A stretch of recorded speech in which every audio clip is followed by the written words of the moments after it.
परेशानियां बहुत है। अरे रिश्वतें खाओ, सूद खाओ,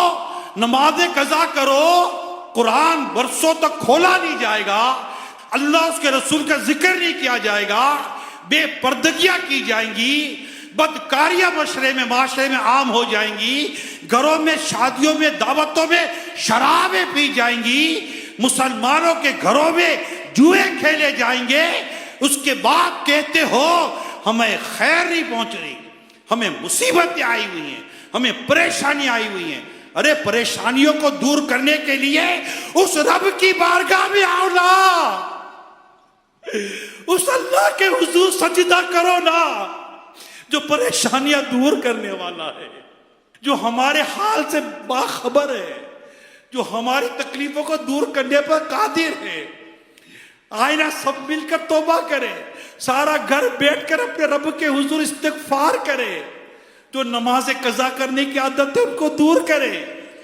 जो रमजान के रोजे बिना इजाजत शरई कज़ा करने की आदत है उसको दूर करें। ज़कात फर्ज होने के बावजूद जब लोग ज़कात नहीं देंगे, उशर फर्ज होने के बावजूद अपनी फसलों का उशर नहीं देंगे, अपने फलों की और अपनी चीजों की ज़कातें नहीं देंगे, अपने जानवरों की ज़कातें नहीं देंगे, हज फर्ज हो जाने के बावजूद जब हज नहीं करेंगे, इतनी खुलकर धड़ल्ले के साथ अपने रब की नाफरमानी करने के बाद हम किस खैर का इंतजार कर रहे हैं? बताइए किस खैर का इंतजार कर रहे हैं?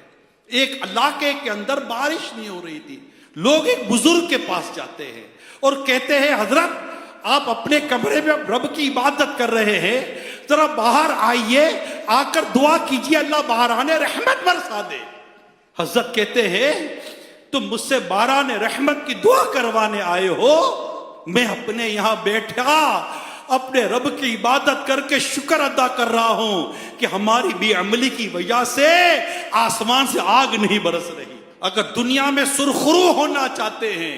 दुनिया में बुलंदी पाना चाहते हैं,